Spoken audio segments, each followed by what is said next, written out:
T20 world cup 2026च्या अंतिम सामन्याचा थरार आज रंगणार आहे। भारत आणि न्यूझीलंडचा संघ विश्वविजेतेपदासाठी भिडणार आहे। अहमदाबादमध्ये नरेंद्र मोदी स्टेडियमवर हा सामना होणार आहे। भारताने उपांत्य फेरीच्या सामन्यात इंग्लंडला 7 धावांनी पराभूत केलं होतं, तर न्यूझीलंडने दक्षिण आफ्रिकेला 9 गडी राखून पराभूत करत अंतिम फेरी गाठली होती।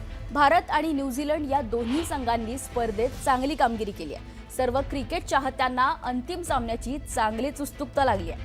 भारत आणि न्यूझीलंड हे संघ पहिल्यांदाच अंतिम सामन्यात भिडणार आहेत। गतविजेता भारत संघाने सलग दुसऱ्यांदा अंतिम फेरी गाठली आहे, त्यामुळे सलग दुसऱ्यांदा जेतेपद मिळवण्यासाठी शर्यतीत भारतीय संघ आहे। दुसरीकडे न्यूझीलंडचा पहिला T20 वर्ल्ड कप जिंकण्याचा मानस आहे। भारताने सलग दुसऱ्यांदा वर्ल्ड कप जिंकला किंवा न्यूझीलंडने पहिल्यांदा वर्ल्ड कप जिंकला तरी त्याची नोंद इतिहासात होणार आहे। भारत आणि न्यूझीलंड यांच्यात होणारा फायनलचा सामना भारतीय वेळेनुसार संध्याकाळी 7 वाजता सुरू होणार आहे, तर नाणेफेक 6:30 वाजता होईल।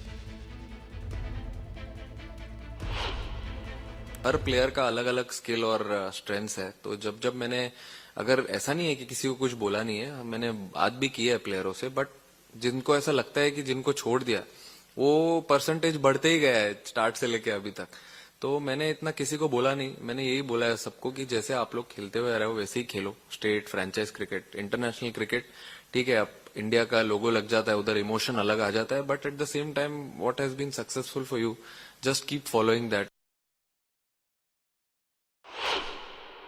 जिम्बाब्वे गेम से हम खेले तो हर प्लेयर का कंट्रीब्यूशन आया, उसके बाद हम नेक्स्ट गेम खेले सेम वेस्ट इंडीज के सामने, and even in the semifinal also सब प्लेयर का कंट्रीब्यूशन आया। तो यही चीज पे वो हमेशा फोकस करते हैं कि एक टीम स्पोर्ट में अगर बैटिंग डिपार्टमेंट है तो सारे बैट्समैनों का कंट्रीब्यूशन आना जरूरी है। और मेन ये है कि उन्होंने वो पर्सनल माइलस्टोन वाला फंडा ही निकाल दिया है टीम में से कि पर्सनल माइलस्टोन पे ज्यादा किसी का फोकस नहीं होगा। It's a team game. अगर नीचे जाके, जैसे फॉर एग्जांपल लास्ट गेम में तिलक ने 7 बॉल में 21 रन बनाया, ऐसा भी कोई नॉक खेलता है, या अगर किसी ने 5 बॉल में 8 रन बनाया है, that is almost similar to what someone gets a 50। तर आजचा हा रविवार क्रिकेट प्रेमींसाठी उत्साहाचा आहे आणि या मॅचमध्ये कोण बाजी मारतंय हे पाहणं महत्त्वाचं आहे। आपण पुढच्या बातमीकडे वळूया। पश्चिम बंगालच्या दौऱ्यावर असलेल्या राष्ट्रपती द्रौपदी मुर्मू यांनी ममता बॅनर्जी सरकारला खडेबोल सुनावलेत। आंतरराष्ट्रीय संमेलनासाठी आलेल्या राष्ट्रपतींच्या स्वागताला मुख्यमंत्री किंवा एकही मंत्री उपस्थित नसल्यानं प्रोटोकॉलचा मोठा भंग झाल्याचा आरोप करण्यात येतोय। प्रोटोकॉलनुसार राष्ट्रपतींच्या स्वागताला मुख्यमंत्री उपस्थित राहणं बंधनकारक असताना ममता बॅनर्जी किंवा त्यांच्या मंत्रिमंडळातील एकही मंत्री तिथे फिरकलाही नाही। 5 लाख लोक मावतील असं मैदान नाकारून एका छोट्या जागी हे संमेलन भरवण्यात आलं। राष्ट्रपतींच्या या जाहीर नाराजीनंतर पंतप्रधान मोदींनीही ममता सरकारवर हल्लाबोल केलाय। हा आदिवासी समाजाचा अपमान असल्याचं त्यांनी म्हटलंय।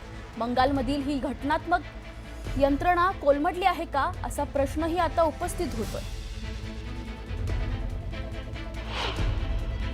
पता नहीं प्रशासन का मन में क्या हुआ, मुझे पता है। हम तो आसानी से यहाँ आए, उन्होंने बोले नहीं वहाँ जगह कंजस्टेड है। मैंने देखा यहाँ तो मुझे लगता है 5 लाख लोग यहाँ इकट्ठे हो सकते, लेकिन पता नहीं वहाँ इसलिए हमको ले गए। यहाँ के भाइयों बहनों ज्यादा नहीं जा पाए।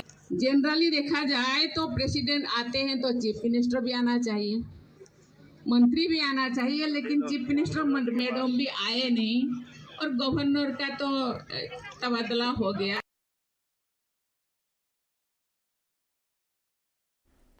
दरम्यान ममता बॅनर्जी सरकारचे वर्तन म्हणजे लोकशाही आणि प्रत्येक भारतीयाचा अपमान करणारे आहे असं म्हणत मुख्यमंत्री देवेंद्र फडणवीसांनी नाराजी व्यक्त केली आहे। त्यांनी ट्विट करत ही नाराजी व्यक्त केली आहे। राष्ट्रपतींसोबतची ही वागणूक प्रत्येक भारतीयाचा अपमान आहे। राष्ट्रपतींसंदर्भात ममता बॅनर्जी सरकारची भूमिका ही निषेधार्ह आहे।